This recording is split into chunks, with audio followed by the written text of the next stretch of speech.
So today mag-check tayo ng dugo ng ating blood sugar level. So ito ang mga kailangan natin. Green cross or rubbing alcohol. At ito, panusok, bala para dito. Then itong strips. Then yung strip reader.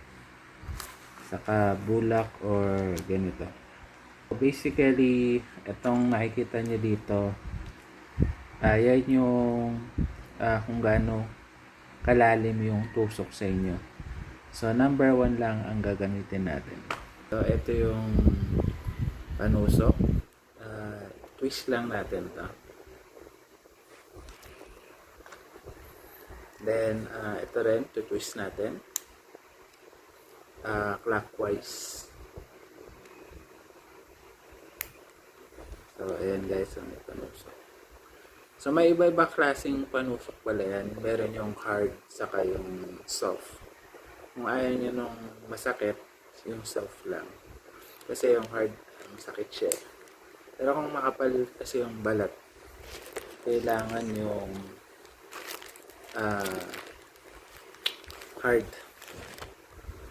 So, sprayan na natin.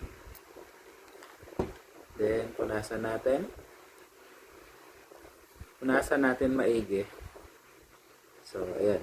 I-air dry natin. Then,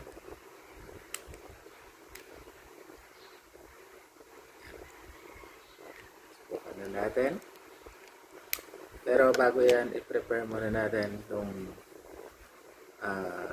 Sinocare red strip. So, mabibili to sa Lazada. I think sa Shopee rin meron siya. Pero sa Lazada ko sa usually binibili.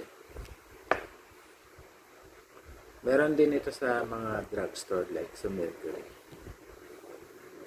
Pero mas maganda rin magpa-check kayo sa hospital. Pero ito pang testing lang natin. So, ayan. Sukin ko na sarili ko. Tapos, pipisitin lang natin guys.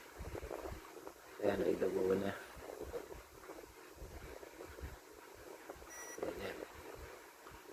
Tapos, wait natin yung result dito.